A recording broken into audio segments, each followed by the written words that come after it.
Martí Batres, secretario de Gobierno de la Ciudad de México.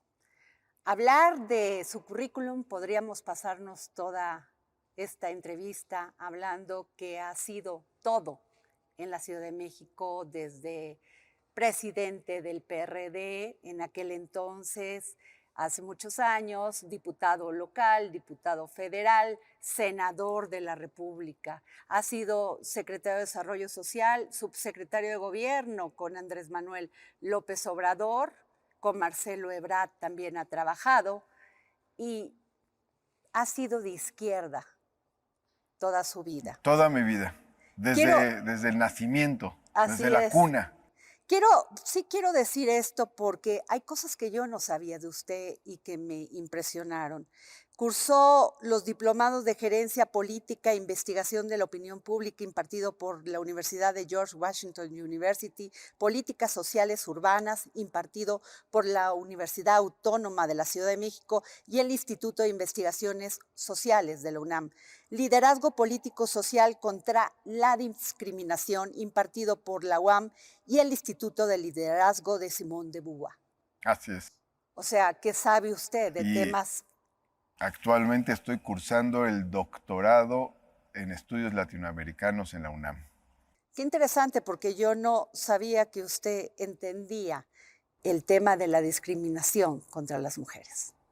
Bueno, de hecho, desde la adolescencia me tocó una etapa en la que, siendo yo adolescente, pude observar, escuchar un renacimiento del movimiento feminista muy importante.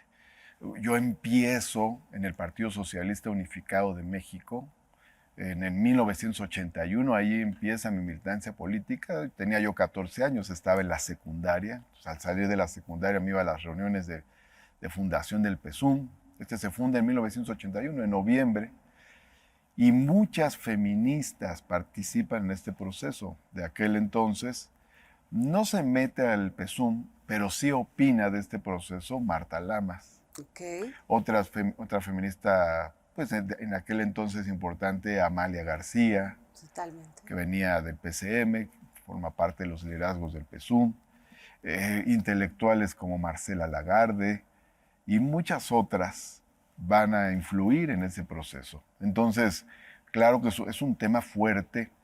Ya en la fundación del PSUM, una de las tesis tiene que ver con el feminismo y con la igualdad entre mujeres y hombres.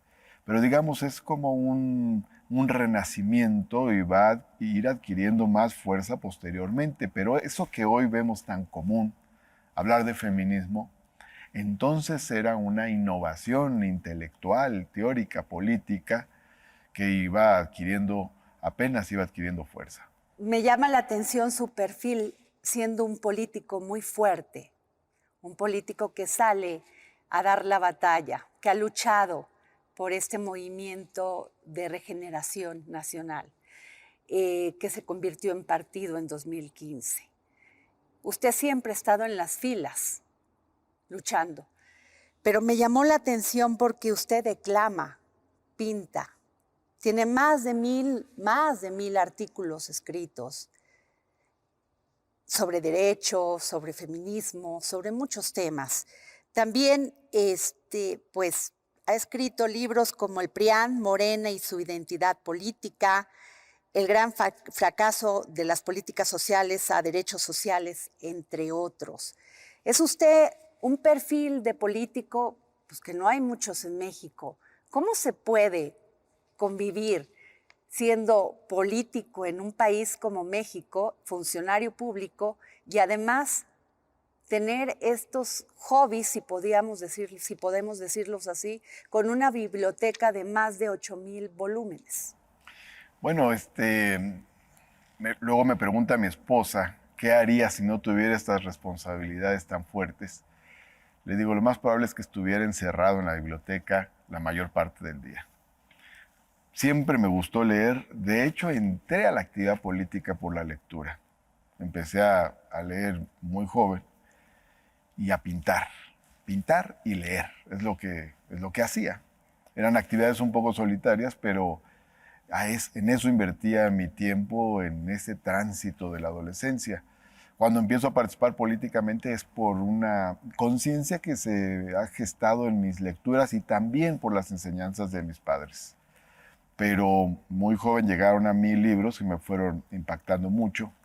Por ejemplo, La Revolución Interrumpida de Adolfo Gili, un libro sobre la Revolución Mexicana de Berto Castillo, unas obras de José Revueltas, Los Errores, Los Motivos de Caín, Los Muros de Agua, verdaderamente estrujantes. Poco después, Milán Kundera, La Broma, el libro de La Broma es sensacional, el libro de la risa y el olvido, La insoportable levedad del ser, que se hizo famoso por la película, pero que ya en la prepa ya no lo habíamos digerido. Entonces, me gustó mucho la lectura y mi entrada a la actividad política es básicamente a partir de un proceso de concientización más que de una responsabilidad pública. Las responsabilidades llegaron mucho después. Aquel que quiere permanentemente llegar más alto tiene que contar con que algún día le invadirá el vértigo, dice Milán Kundera. ¿Qué piensa de eso? ¿Le ha invadido el vértigo? Sí, claro, por supuesto. Y entre más responsabilidad tienes, entre más audacia tengas, entre más alto quieres mirar, por supuesto que tienes momentos de vértigo, pero hay que dominarlos para ir asumiendo responsabilidades. Martí, usted vivió 1988. Sí, ¿Qué fue para usted? Porque era usted muy joven. Estaba yo en la preparatoria, transitando a la universidad.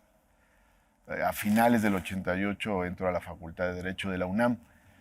Pero el 88 es un momento de ruptura muy fuerte, ¿no?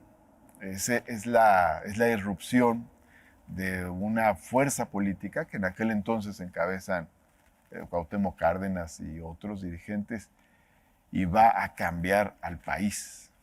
Podemos decir que ahí se rompió el partido de Estado. Y yo estoy participando en la universidad. En aquel entonces hay un movimiento que es el CEU, el Consejo Estudiantil Universitario, que promueve el reconocimiento de la educación superior como un derecho, de la gratuidad de la educación superior. Esto es relativamente hoy aceptado, pero aquel entonces no. Había un debate. Y grandes maestros de la universidad, tienes el caso de Raúl Carrancá, pues muy respetado jurista, decían que no, que la universidad no debería ser de masas, no debería ser gratuita, que debe ser una élite académica. Y lo que pensamos muchos en aquel entonces es, todos los niveles de la educación deben estar abiertos a la sociedad. Y toda la educación que imparta el Estado debe ser gratuita. Hasta ahora, con la Cuarta Transformación, se plasmó en la Constitución con todas sus letras que la educación superior pública debe ser gratuita. Pero tiene que ver con esas luchas. Ahí conocí a Claudia Sheinbaum, por ejemplo. En esas luchas estaba ella, Jesús Ramírez Cuevas, el vocero del presidente de la República, por poner otro ejemplo. El escritor Fabricio Mejía, en fin, todos ellos vienen de ahí. O sea que usted comparte la frase de la ignorancia mata a los pueblos y es preciso matar a la ignorancia. Sí, por supuesto. José Martí. Y que dice José Martí a continuación, ser cultos para ser libres. De ahí viene su nombre. De ahí viene mi nombre. José Martí nació un 28 de enero de 1853. Yo nací un 26 de enero, 2 días antes del aniversario de José Martí. El grado de lentitud es directamente proporcional a la intensidad de la memoria. El grado de velocidad es directamente proporcional a la intensidad del olvido. ¿Así es en la política? Es más compleja la política. La política tiene algunas reglas, pero hay que estar atentos porque cambian. Ajá. Por cierto, hablando de alguien que sabe mucho de política, el presidente López Obrador dice, no hay que ser predecibles en la política. Político predecibles, político muerto. Entonces sería como la revolución, los métodos han de ser callados y los fines públicos. Métodos y fines deben ser claros. También, medios y fines deben ser congruentes. Nunca el fin debe justificar los medios. Si los fines son democráticos, los medios deben ser democráticos. Okay. Si los fines son liberadores, los medios deben ser liberadores. Martí, José Martí dijo, hay 3 cosas de una persona que debe hacer durante su vida. Plantar un árbol, ¿ya lo plantó? He plantado árboles, efectivamente. Acaba de plantar el agüehuete. Colectivamente, así es. Y otros individualmente también. Tener un hijo. Tengo 5 hijos y aparte el de mi esposa, que también es mi hijo, tengo 6 en total. Escribir un libro. He escrito 15 libros a lo largo de estos años. ¿Cómo ve la política? Muy interesante. Muy interesante. Después, desde que muy inicia, ve todo este paso, toda esa transición. Me ha tocado una época interesantísima. Digo, aunque dicen que los chinos decían, como maldición, ojalá te toque vivir una época interesante, pero la verdad no lo veo como maldición y me ha tocado vivir una época interesante y me ha tocado ser uno de los protagonistas entre muchos de esa época. Pero cuando yo era niño, parecía que el PRI era eterno, que no se iba a acabar nunca. Es más, decíamos, no nos va a tocar ver el cambio, pero a nuestros hijos o nietos les va a tocar. Y no obstante ello, los cambios se precipitaron. Más o menos, precisamente cuando empiezo a participar, es la época en que todo empieza a cambiar. ¿Nunca sintió la tentación de adherirse al PRI? No, estoy formado en una tradición antipriista. Pero acuérdese que muchos sí se sometieron a esa tentación. Soy de convicciones firmes, pero además la formación cuenta, la educación cuenta y la vida cuenta. Mis padres se formaron en el movimiento magisterial de 1956-58. Eran unos jovencitos de 20 años, acaso, maestros de primaria. Es un movimiento encabezado por Otón Salazar, es reprimido por el Estado, junto con el movimiento ferrocarrilero. A los dirigentes ferrocarrileros los mandan a la cárcel, los condenan a 20 años, estuvieron 12 años en prisión. Y a los dirigentes magisteriales los detienen, luego los liberan y los cesan de sus plazas de maestros. Mis padres crecen en ese ambiente de lucha contra ese régimen que era, sí, nacionalista, es el gobierno de López Mateos, pero que también era autoritario. Y después, en los siguientes años, como estudiantes de la Normal Superior, van a participar en el movimiento del 68.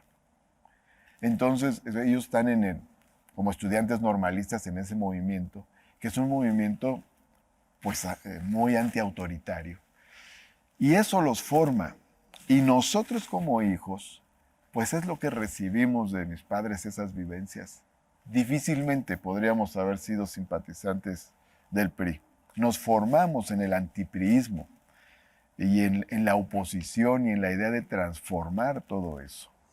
Muchos opositores a Morena dicen que entre los integrantes de Morena hay mucho resentimiento.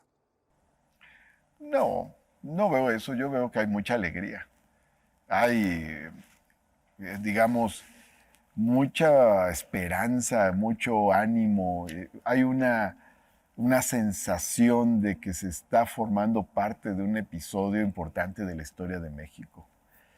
Yo no veo que sea el resentimiento el que mueva a nuestro movimiento. Lo que veo es que lo mueve su capacidad de transformación, de innovación. Y por supuesto que hay crítica y coraje con lo que sucedió en años pasados. Y cómo no lo iba a ver, ¿no? Vivimos muchos años de injusticias. Yo te voy a decir, para contarte una anécdota personal, que justo cuando empezaban las protestas contra el naciente neoliberalismo en los años 80, a 4 jóvenes que no teníamos ni siquiera 15 años, nos detuvieron por pintar una barda que decía Paro Cívico Nacional en unos lavaderos públicos. Ni siquiera era una propiedad privada. Unas patrullas nos detuvieron, no nos llevaron ante el juzgado cívico, ni siquiera ante el Ministerio Público, nos desaparecieron durante 24 horas. ¿Dónde los llevaron, Martín? No lo sabemos, probablemente a Tlaxcuaque, probablemente a la Dirección Federal de Seguridad, pero nos llevaron a un lugar donde nos tuvieron 24 horas ocultos. Nos liberan porque había un mitin en Gobernación y porque un compañero tomó los números de las patrullas que nos llevaron, patrullas esas de seguridad pública. Esas nos llevaron y nos entregaron a unos de estos viejos, unos judiciales que traían unos vehículos de esos LTD, esos enormes, unas lanchotas.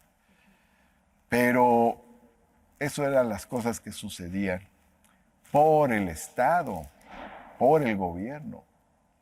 Entonces, bueno, muchas de esas cosas vivimos, por no mencionar los grandes procesos de concentración de la riqueza, empobrecimiento de gran parte de la población, apertura de la brecha de la desigualdad, incluso como ideología, porque hay quienes son ideólogos y piensan que debe haber desigualdad, porque así piensan que debe ser la sociedad. Entonces, cuando hay un proceso como el que estamos viviendo, pues obviamente formamos parte de una generación que siente que por fin hay justicia. ¿Qué fue para usted trabajar como subsecretario de gobierno con Andrés Manuel López Obrador en la Ciudad de México? Bueno, se requería una disciplina muy fuerte, mucho apego al trabajo. Andrés Manuel López Obrador llegaba a las 6 de la mañana a la conferencia de prensa y luego se hacía la reunión de seguridad. Hoy es al revés, ¿no? Hoy primero es la reunión de seguridad, pero en aquel entonces a las 6 se hacía la conferencia. Quienes formábamos parte del gobierno teníamos que estar allá a las 6. A las 6, en la conferencia, terminando la reunión de gabinete de seguridad y luego tareas. En la subsecretaría de gobierno me tocaban prácticamente los incendios de la ciudad en todos los sentidos. Ahí estaba bomberos y estaba protección civil en aquel entonces, ahora ya no. Pero también estaba toda la parte política. Cuando yo llego al gobierno en el 2003, es poco antes de toda la ofensiva que se lanza contra Andrés Manuel, y él me nombra vocero para los conflictos. Vienen los videoescándalos, el intento de quitarle el presupuesto educativo a la Ciudad de México, luego el desafuero. Entonces es una época muy intensa, son años en los que nunca dormimos. Fueron 2, 3 años muy intensos de defender un proyecto y de luchar y salir adelante. Martí, en tema, llegó usted a la Secretaría de Gobierno de la Ciudad de México. Muchos dicen que usted llega a ser interlocutor, a dialogar con la oposición, a tratar de hacer trabajo casa por casa para recuperar la confianza de aquellos que no votaron por ustedes en la pasada elección. ¿Qué me dice de esto? Llego a hacer muchas tareas y esto forma parte de los reacomodos que tienen todos los gobiernos. A mitad de periodo siempre hay reacomodos. Yo recuerdo precisamente cuando me incorporé al gobierno de Andrés Manuel, pues hubo una serie de reacomodos. En el área de gobierno estaba como secretario de gobierno José Agustín Ortiz Pinchetti, él se va a la Cámara de Diputados y entra Alejandro Encinas como secretario de gobierno y entro yo como subsecretario de gobierno, a la mitad. Lo mismo ha pasado en otros periodos de otros gobernantes. Igual ahora hay un reacomodo natural que siempre se da en el gobierno ahora con Claudia Sheinbaum y me invita a esta segunda parte de su gobierno. Me invita pues en buena medida por mi experiencia en la ciudad y sobre todo porque es una etapa pues de consolidar lo que ha venido haciendo. El plan de Claudia Sheinbaum es un plan muy amplio. Es más, se conoce poco en la sociedad sobre todo lo que se ha hecho. Es la ciudad con más puntos de conexión a Internet. Estamos hablando de 33,000 puntos de conexión que va a haber. Cuando empezó este gobierno había 98 puntos de conexión gratuita a Internet. Es la ciudad del cablebús, es la ciudad del metrobús eléctrico, es la ciudad del trolebús elevado, es la ciudad de los biciestacionamientos. Claudia construye 200 kilómetros de ciclovías, o sea, más kilómetros de ciclovías que todos los que se construyeron del 2001 hasta el 2018. Tomando en cuenta que la que empezó a construir ciclovías fue Claudia como secretaria de Medio Ambiente de Andrés Manuel.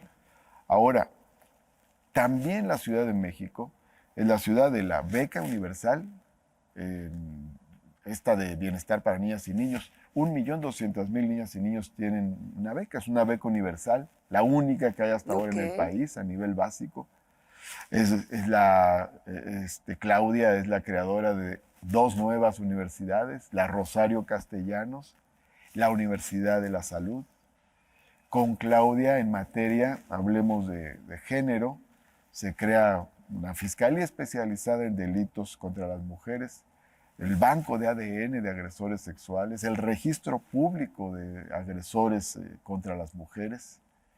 Es un gobierno que tiene paridad entre mujeres y hombres, un poquito más de mujeres en el gabinete que de hombres.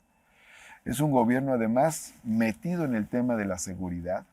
Los logros que se han tenido son muy interesantes.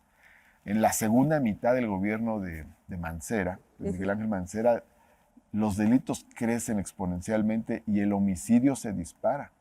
Llegamos a tener casi 5 homicidios dolosos diarios. Todavía a principios de 2019 siguió creciendo.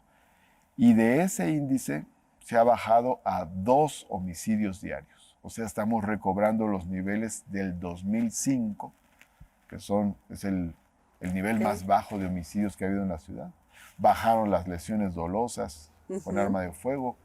Bajaron los robos a pasajero de metro y de metrobús, bajaron en casi un 70%. Hay otras áreas donde hay que meterse más, es cierto, pero estoy hablando de logros muy fuertes en materia de seguridad también. Entonces, pongo unos ejemplos. ¿Qué nos toca hacer? ¿Cuál es gran parte de mi tarea? Ayudar a la consolidación de todos estos logros de un programa que viene desde el principio, a involucrar a la ciudadanía, a difundir los logros, a que se dé el proceso de apropiación social de todos estos logros, a propiciar participación de la gente en los diversos procesos políticos y sociales que vive la Ciudad de México. El diálogo con la oposición también. Y de hecho, yo llegué un jueves, tomé posición un jueves y el sábado empecé a entrevistarme con los alcaldes electos de la oposición, hasta donde ellos quisieron. Con el Congreso hemos tenido un trabajo extraordinario. Ahora acaba de terminar el periodo ordinario de sesiones, pero salió todo salió muy bien. Pues sacaron hasta la reforma electoral. Hasta la reforma electoral, que parecía imposible. Por ahí vi una columna que decía que nos íbamos a llevar una sorpresa ese día y no íbamos a poder sacar la reforma electoral. Salió la reforma electoral, salió la ley de publicidad exterior, salió el programa de desarrollo parcial de Atlampa, salieron las 2 reformas laborales para el Centro de Conciliación Laboral, para los juzgados laborales. Se eligió al nuevo titular de la Comisión Ejecutiva de Atención a Víctimas. Se ratificó un magistrado pendiente de Justicia Administrativa. O sea, toda la agenda que se había planteado para el periodo en un trabajo interactivo. Tengo una relación intensa con todos los grupos parlamentarios, en mayor o menor medida, ¿no? Pero en general, el diálogo ha sido muy fructífero. Que es parte de la política. Indispensable. Es lucha, la política es lucha, pero también es diálogo y también es acuerdo. Tuvimos 2 años de pandemia, se cerraron negocios, mucha gente se contagió del COVID-19. En fin, una de las ciudades que más resintió esto fue la Ciudad de México. ¿Usted cree que con base en esto es el resultado que obtuvieron en las pasadas elecciones, Morena, aquí en la Ciudad de México? Bueno, hay que decir que en un resultado convergen diversos factores y ahorita voy a desmenuzarlos. Pero en efecto, no hubo un lugar donde la pandemia afectara más en el país que la Ciudad de México. Y por una razón muy sencilla. Aquí están concentrados en un área muy pequeña 20 millones de personas. Tú imagínate un territorio como el de Chihuahua, con mucho menos habitantes, o Baja California. Baja California Sur tiene el mismo número de habitantes que la alcaldía Benito Juárez, pero a lo largo de cientos de veces su territorio, miles de veces su territorio.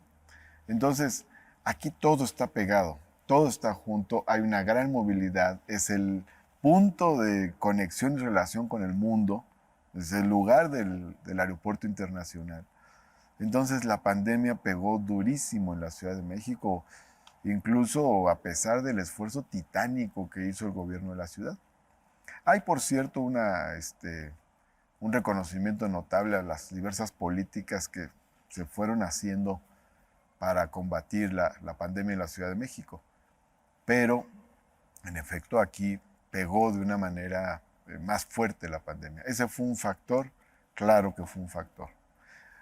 Pero hagamos un análisis y veamos cómo se da el apoyo, digamos, a la fuerza política gobernante en la ciudad.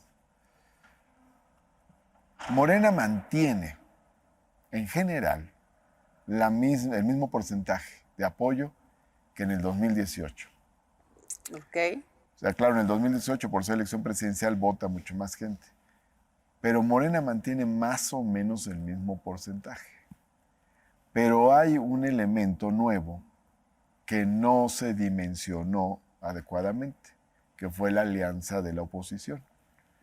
Entonces, no se pensó que iba a tener algún efecto en ese momento. Digamos que hubo un exceso de confianza. Ok. Entonces, aunque Morena había ganado alcaldías con el 40% de la votación o menos del 40% de la votación, ya con la oposición unida, ese 40% no necesariamente era mayoría en varios casos, ¿no? Ok. Sin la alianza que se dio de la oposición, se habría ganado Azcapotzalco, Contreras, Tlalpan, en fin, una serie de alcaldías. Pero esa coalición sí tuvo un efecto que Morena en la Ciudad de México no advirtió suficientemente y tuvo exceso de confianza porque en las encuestas se veía que pues, Morena era la primera fuerza y en efecto, si tú desmenuzas partido por partido, es la primera fuerza. De hecho, Morena como partido gana. Si separas a todos los partidos, Morena como partido es la primera fuerza en el 75% de las secciones electorales. Hay otro factor importante. El exceso de confianza lleva a que las zonas donde tiene mayor influencia Morena, el nivel de participación fue bajo. Okay. Vota un 40% del electorado. Y tiene zonas donde gana la oposición, donde votó un 70% del electorado. Entonces, también ese nivel esa diferencia en la intensidad de participación, pues va a marcar ciertos resultados. Digamos que la oposición llega y le echa toda la carne al asador. Morena se va a medio gas. Entonces, también eso va a producir determinados resultados. Ahora, también por otro lado hay una evaluación que no es la evaluación del gobierno central, no es el que está sujeto a evaluación.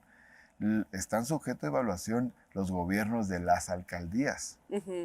Y hay franjas de la población que estando totalmente con el gobierno de la ciudad, sin embargo, tenían insatisfacción de algunos de los alcaldes de Morena en algunos de los lugares.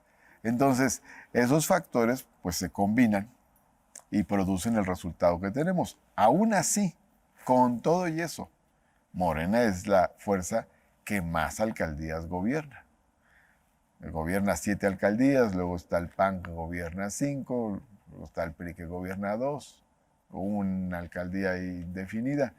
Pero, digamos, Morena es la fuerza política mayoritaria en la Ciudad de México. ¿Cómo afrontar lo que viene? Bueno, ¿Cómo ve el 2024, Martí Batres? Yo lo veo muy optimista. Morena va a ganar, dicen algunos, ¿no? Se van, en el 2024 se van, pues nos iremos de vacaciones un par de semanas, pero Morena va a seguir siendo la fuerza política que gobierne la Ciudad de México a partir del 2024. Es una tendencia nacional, hay una tendencia nacional de renovación y también hay una crisis muy fuerte, histórica, estructural de los partidos tradicionales. Digamos, lo que vimos en 2021, pues es una coyuntura, pero la ciudad es progresista. La ciudad ha construido un entramado de derechos sociales. ¿A quién se los va a encargar? ¿A la derecha? ¿Al PAN, que no cree nada de esto? Claro que no. La ciudad ha construido un conjunto de derechos civiles, de diversidad, de equidad. ¿A quién se los va a encargar? O sea, ¿a quién le va a encargar los derechos de las mujeres? ¿A la derecha, a los conservadores? ¿A quién se le van a encargar cuidar los derechos de la diversidad sexual? ¿A la derecha, a los conservadores? No. La ciudad es progresista y va a defender lo que ha construido a lo largo de todos estos años. Entonces, yo soy totalmente optimista. Que hemos tenido momentos difíciles. En el 2000 tuvimos otro momento difícil. Ganó Andrés Manuel la jefatura de gobierno en el 2000, pero estuvo esta ola, ¿no? Esta ola con Fox, y el PAN se llevó 6 delegaciones, todavía no eran alcaldías, y la oposición ganó las 2/3 partes de la Asamblea Legislativa. Entonces, aún así, con momentos complicados, de todas maneras, la tendencia hacia una ciudad progresista es muy fuerte y tenemos mucha confianza en ello. Pero cada quien debe hacer su trabajo. El gobierno no puede sustituir lo que haga el partido. El partido, Morena como partido, tiene que hacer sus tareas, su trabajo territorial. Y eso no lo puede hacer el gobierno. El gobierno, sin embargo, sí tiene que trabajar fuerte para capitalizar todos sus logros, todas sus conquistas, todos sus programas. Esto es parte de estas tareas que tiene en la segunda mitad. Del presidente y de sus políticas públicas han sido predominantes en todos estos triunfos que ha tenido Morena. Morena todavía no se le siente que como partido, sin la figura del presidente, pudiese ganar una elección presidencial. Y vendría mi pregunta, Martí Batres. ¿Usted quiere ser candidato a la jefatura de la Ciudad de México? Primero te diría que Morena va a ganar la elección presidencial. Esto tiene que ver, en efecto, pues con la gran labor que ha hecho el presidente, que tiene un respaldo de la mayor parte del electorado, de la ciudadanía. Pero también tiene que ver con una tendencia hacia un cambio, una reivindicación. Vivimos muchos años de esto que se ha llamado neoliberalismo. No quiero caer en un eslogan, pero voy a definirlo así. Fueron muchos años, fueron más de 30 años en los que se despreció la responsabilidad social del Estado. Y lo que ha hecho el presidente y Morena, nuestro movimiento, es precisamente reivindicar la responsabilidad social del Estado. Esto tiene una raigambre muy fuerte, o sea, hay una reivindicación muy fuerte de la sociedad en ese sentido. Por eso no es voluntarista lo que digo, sino pues tiene que ver con un proceso histórico que ocurrirá también en la Ciudad de México. Ahora, ya en su momento en la Ciudad de México ¿usted va a participar? Se discutirá esto. no me toca a mí definir esos tiempos, El presidente ya sacó sus corcholatas a nivel ya, nacional para aquellos que quieran ser candidatos a la presidencia de la República. La jefa de gobierno todavía no saca sus corcholatas para todos aquellos que quieran ser jefes de gobierno de la Ciudad de México. no he visto que la saque, entonces ¿Pero usted participaría? vamos a esperarnos. Yo Ok. por mi responsabilidad soy bastante institucional y por mi formación también. Entonces, digamos que esperaré lo que diga la jefa de gobierno en cuanto a tiempos y procesos y todo eso. Pero está usted preparado. Mientras tanto tengo trabajo. Ok, pero está preparado. ¿Le gustaría? Tengo mucho trabajo y tengo todos los días que atender una serie de cosas, ¿no? Hay que subrayar aquí una cuestión. Ok, Este es un proyecto, ok. es un proyecto colectivo. Entonces, son importantes las aspiraciones individuales, son importantes y son respetables. Pero lo más importante es que siga un proceso de transformación. Ok. No debemos anteponer nuestro deseo personal. Nuestro deseo personal debe estar filtrado por lo que la gente piense que es lo más adecuado. Entonces, vamos a atender esa parte, de tal manera que ayudemos, ¿qué es lo más importante? A que siga el proceso de transformación. Eso es lo fundamental. Y vamos a contribuir en él, donde nos corresponda contribuir. ¿Cómo es trabajar con Claudia Sheinbaum? Es muy intenso trabajar con ella. Claro que me toca la responsabilidad, digamos, la segunda responsabilidad de a bordo. Pero o sea, nos vemos a las 7 de la mañana en el gabinete. Terminando el gabinete hay tareas específicas que se nos encargan. A lo largo del día nos vemos. Hace rato nos vimos para ver tareas que tenemos. A veces nos vemos 2, 3, 4 veces en el día para desarrollar determinadas tareas. Que si el programa de jóvenes, que el tema de barrio adentro, que el asunto del centro histórico, es decir, hay muchos temas que van saliendo y la ciudad demanda mucha atención. Por eso digo, tenemos responsabilidades, hay que atender bien las responsabilidades. Si atendemos bien las responsabilidades, podemos hablar de otras cosas hacia adelante, pero no al revés. Primero atendamos bien lo que tenemos. Eso es como yo veo las cosas. Ahora, van a ir hay una convocatoria a la Convención Nacional de Morena. Algunos, pues como es normal, algunos opinan que Morena está pasando por una crisis política con un origen claro, pero con un futuro impredecible. No, yo creo que el futuro que tiene Morena es bastante generoso, tiene un gran porvenir y ha tenido un proceso único en la historia. Jamás había habido un partido político en épocas institucionales que se creara y triunfara en la siguiente elección presidencial. Pero ese éxito que les da una hegemonía, ¿no les da miedo? ¿No les da vértigo? Puede darnos vértigo, pero también nos da esperanza y también nos da responsabilidad. Aquí lo más importante es tener conciencia de la responsabilidad que significa ser la fuerza dirigente del país.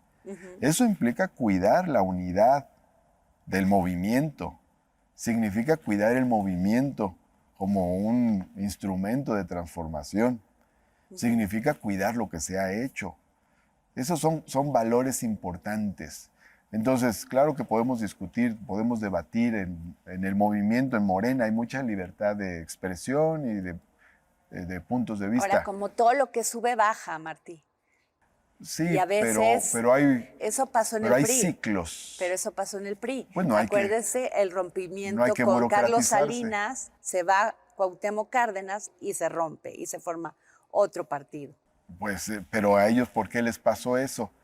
Por hacerse neoliberales, por olvidarse de la gente, por privatizar los bienes públicos, por acabar con las políticas sociales.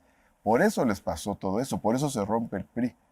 El PRI se rompe precisamente cuando se olvida de toda la responsabilidad social. Okay. Algunos analistas, por ejemplo, tienes el caso del politólogo Arnaldo Córdoba. Ajá. Él decía, una de los elementos estos que parecen como milagrosos en lo que es el Estado mexicano nacido de la Revolución de 1910 es su reformismo social, su capacidad de hacer reformas sociales.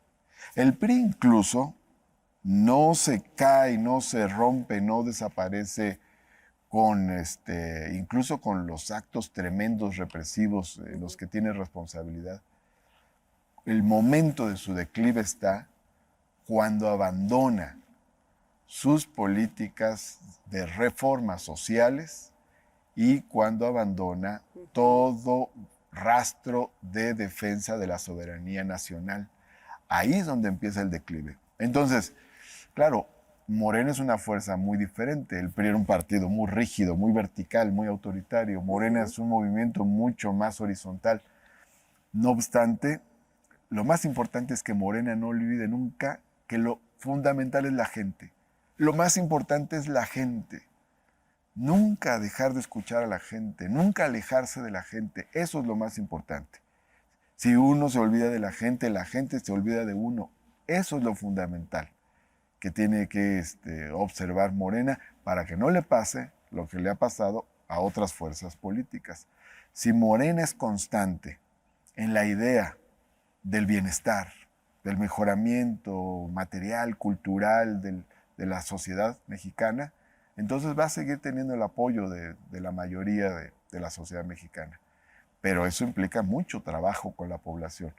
¿Eso es posible? Sí. Pues hay un anhelo de que todo esto se transforme, de que se transforme el país. Y se ha logrado muchísimo. Morena y sus aliados gobernarán 22 estados de la República. Probablemente el año que entra gobiernen 24 estados de la República. Bueno, aunque no fuera así, Morena gobierna ya las 2/3 partes de las entidades federativas. Es una fuerza mayoritaria. Hegemónica desde el punto de vista de ver la hegemonía como dirección, no como totalidad. Es muy importante. El PRI era una totalidad. Autoritario. Hasta 1988 el PRI tenía el 100% del Senado de la República, por ponerte un ejemplo. Morena no tiene esa característica, no es una totalidad. Ahora, no, acusan a Morena no es una fuerza política construida desde el Estado. Autoritarismo, también acusan de Pero no. De que la democracia, pues, una de sus características es que el poder se somete a la ley de la democracia. Claro, y el poder se somete al Y que en la revocación de mandato, pues eso no se lleve. Eso acusa la oposición. No, pero al contrario, la revocación de mandato significó más democracia. ¿Qué era la revocación de mandato?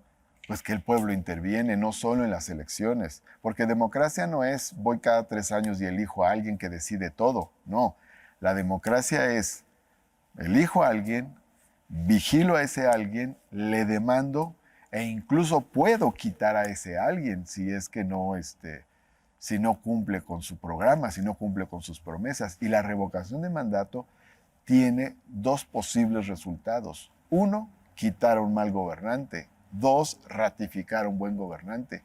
El pueblo tiene esa posibilidad porque a la oposición no le gustó la revocación de mandato. Aunque están contra el presidente, ¿por qué no les gustó? Porque era previsible que se iba a refrendar el apoyo al presidente. Y entonces era una forma de demostrar también que lo que está haciendo el gobierno tiene el apoyo de la sociedad mexicana. Si no fuera así, si el presidente no tuviera el apoyo de la sociedad mexicana, la oposición hubiera acudido a la revocación para quitarlo y lo hubiera quitado. ¿Por qué se dice que Morena está alejado de los empresarios, de la iniciativa privada? ¿Usted concuerda con eso? No concuerdo con eso. ¿Cómo ve Morena sí lo a he la escuchado, clase empresarial? Sí lo he escuchado, pero es más una estrategia discursiva. Pues tenemos mucha relación con los empresarios. De hecho, hay muchos empresarios que están en gobiernos de Morena. Hay empresarios que están en las cámaras. Por ejemplo, tienes ahí de Veracruz, los senadores, Ernesto Astorga, empresario, Burs, el de Sonora, empresario, para ponerte otro ejemplo, y el que se fue de presidente municipal de Jalapa, Agüed Bardagüil, empresario, el secretario de Turismo, ¿cómo se llama? Torruco, Torruco es empresario, por O ejemplo. sea, no tienen La expresidenta de Morena, Jacob Polemski, empresaria. Además fue presidenta de Canacintra, de una cámara empresarial.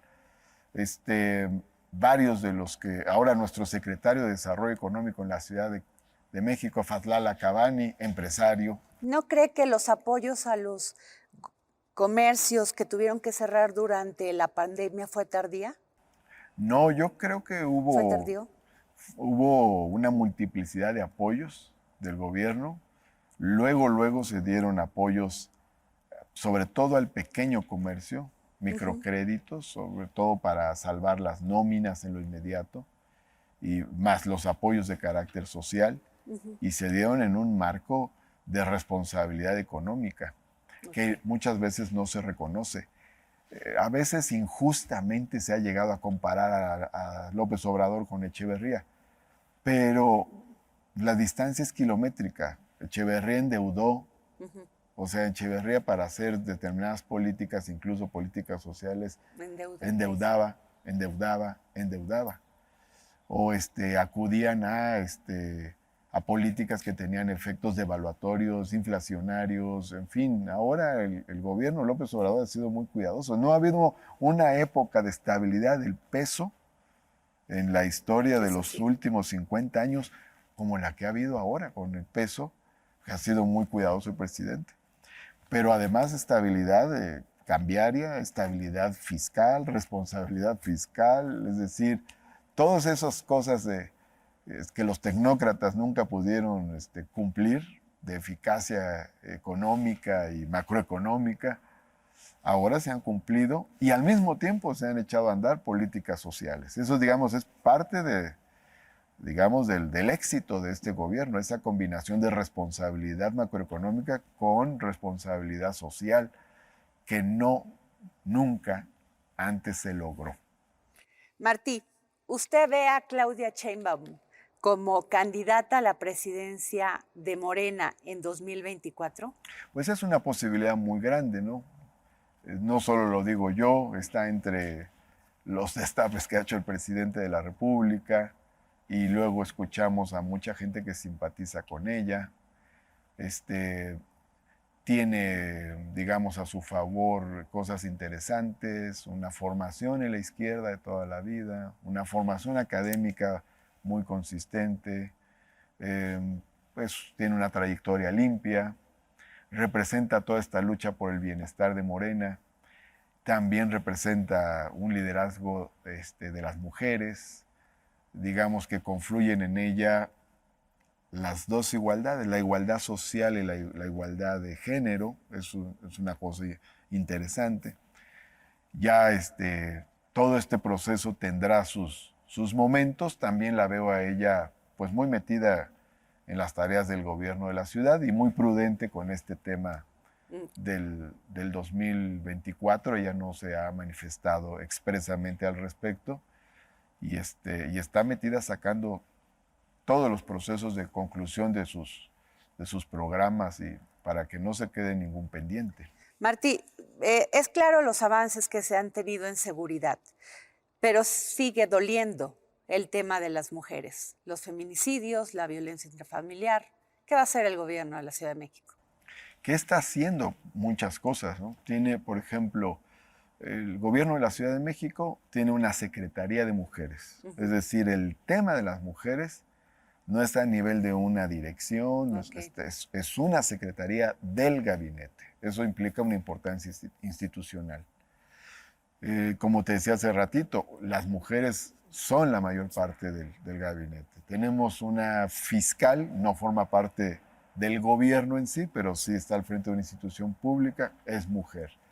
La Fiscalía de Delitos Sexuales está a cargo de una mujer. Se abrieron nuevas políticas como el banco de ADN de agresores sexuales, el registro público donde cualquier persona puede ver nombre, foto, sentencia de los agresores sexuales. El porcentaje de eficiencia en vinculación a proceso de agresores sexuales es elevado en la Ciudad de México y se ha reducido.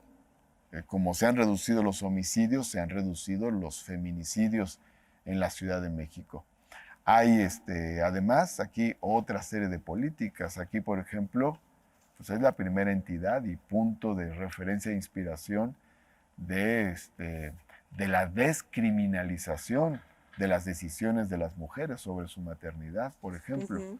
Aquí es la primera entidad donde se echaron a andar programas sociales en favor de las jefas de familia, de mujeres que están al frente de los hogares donde no hay figura masculina, para poner otro ejemplo. Entonces, pues tiene una multiplicidad de acciones. Tenemos aquí en la Ciudad de México las llamadas lunas, que son centros integrales de apoyo a las mujeres y de lucha contra la violencia familiar. Y por supuesto, pues es un terreno en el que todavía tenemos cosas que hacer. Tenemos además que enfrentar una inercia de violencia muy poderosa que se desata en el 2007 con la llamada guerra contra el narco. La guerra contra el narco no fue una guerra contra el narco. De hecho, muchos de los... Usted en su Twitter sale que sí, durante el gobierno de Felipe Calderón es cuando se forman todos los cárteles. Los cárteles que conocemos, y no solo eso, sino que los funcionarios encargados de la lucha de esta guerra contra el narco resultaron ser narcos. O sea, el caso más de llamar la atención es que el secretario de Seguridad Pública, Genaro García Luna, esté siendo procesado en Estados Unidos por amasar una inmensa fortuna a partir del vínculo con todas estas organizaciones. Todo lo que sucedió en ese lapso desató una violencia impresionante, masacres a manos de fuerzas públicas, muertes en tiroteos, en fuego cruzado de civiles inocentes, y se empoderó una cultura de violencia que tiene un coletazo muy fuerte también contra las mujeres. Entiendo. O sea, el momento, no digo que es el único factor porque no lo es, incluso la violencia contra las mujeres tiene una raíz Usted lo ha estudiado. de siglos, pero el momento de la guerra contra el narco agudiza la violencia contra las mujeres y empodera la cultura del macho superpoderoso. Entonces, vamos a tener que lidiar contra todo eso. Es complejo, sí, pero estamos teniendo resultados, buenos resultados, y hay un buen equipo trabajando en esos temas. La ciudad es solidaria en la lucha de las mujeres. ¿Estamos seguras las mujeres en la Ciudad de México? Trabajamos todos los días por la seguridad de las mujeres. Ahora hay un programa maravilloso que se llama el Sendero Seguro. Son caminos iluminados, protegidos, repavimentados, que son por donde caminan generalmente las mujeres del transporte a su casa. En fin, se han estudiado los caminos por donde las mujeres pasan con más frecuencia, y se han construido más de 300 senderos seguros en la Ciudad de México, por ejemplo, y se han iluminado grandes avenidas.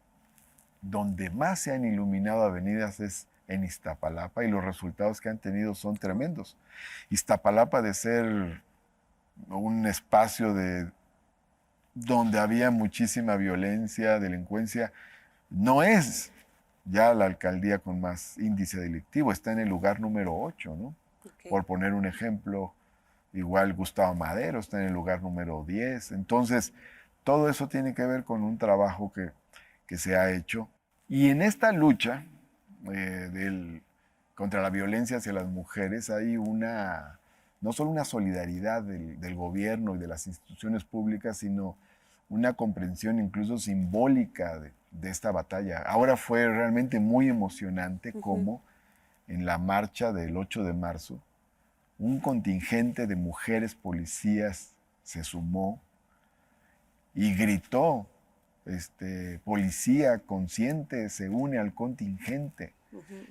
Y cómo un grupo de mujeres se acercaron a las policías, les entregaron rosas, flores.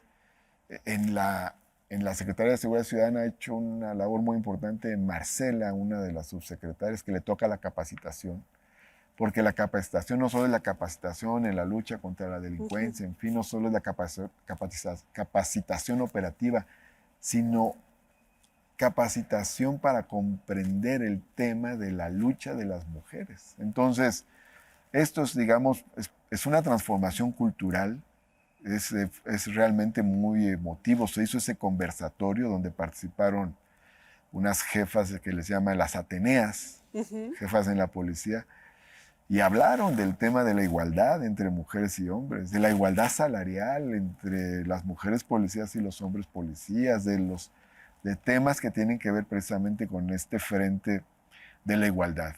Entonces, somos un gobierno feminista, somos un gobierno partidario de la igualdad social y de la igualdad de género, y partidario de la lucha contra toda forma de discriminación. Somos diferentes y somos iguales. Somos diferentes porque somos de distintos sexos, distintos colores, distintos grupos étnicos, distintos géneros, pero somos iguales en derechos. Eso es lo profundo que debemos entender. Muchas gracias, Martí Batres, secretario de Gobierno de la Ciudad de México. Gracias por esta entrevista. Gracias, Adriana Delgado. Muchas gracias. A ti.